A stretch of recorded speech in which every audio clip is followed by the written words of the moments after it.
Good evening and welcome to the Channel Studios here in London with your international news around the world in 5. Tensions with China are at their worst in 40 years, Taiwan's defense minister has said, warning of the risk of an accidental strike between the two. Speaking to reporters, Chu Kuo-chung said a record number of Chinese military jets had entered Taiwan's air defense zone for 4 consecutive days. Taiwan considers itself a sovereign state. China, however, views Taiwan as a breakaway province and has not ruled out the possible use of force to achieve unification. While Chinese jets have not been flown all the way to the island, Mr. Chu warned that there was a risk of what he called a misfire. Victims' families and survivors of the attack on the Bataclan concert hall in Paris, where 90 people died, have been in court for the start of the hearing. The historic trial for the Paris attacks that killed 130 people in total and injured more than 1,000 others on November the 13th, 2015 started last September.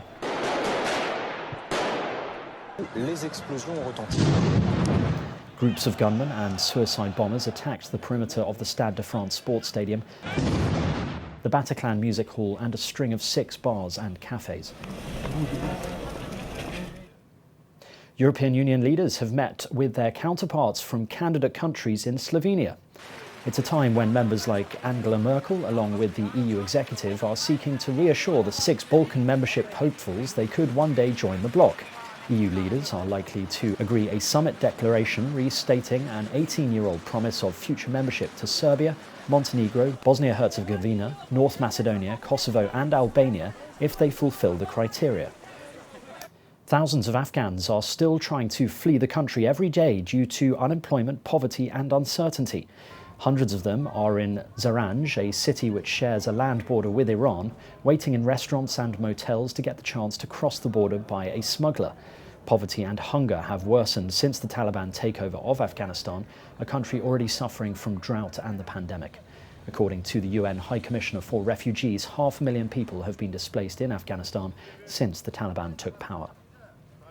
Pope Francis has said he is saddened and shamed by the Catholic Church's inability to deal with sexual abuse of children in France.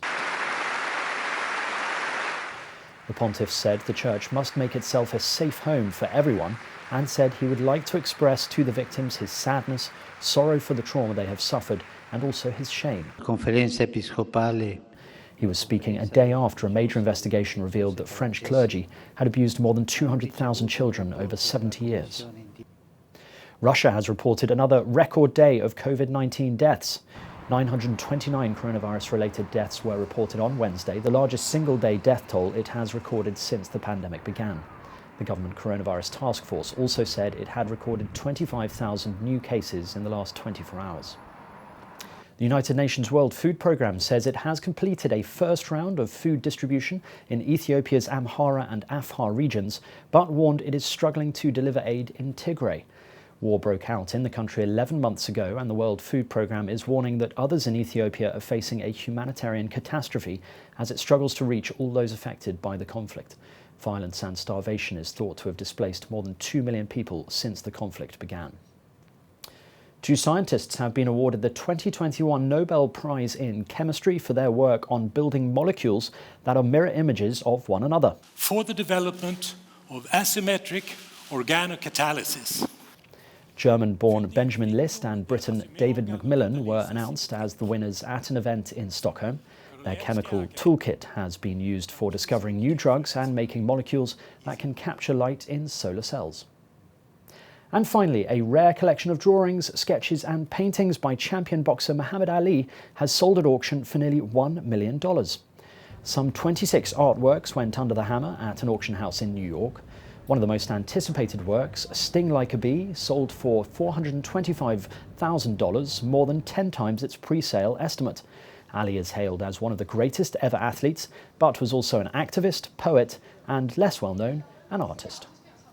And that's your international news around the world in 5. Now back to the Channel Studios in Lagos.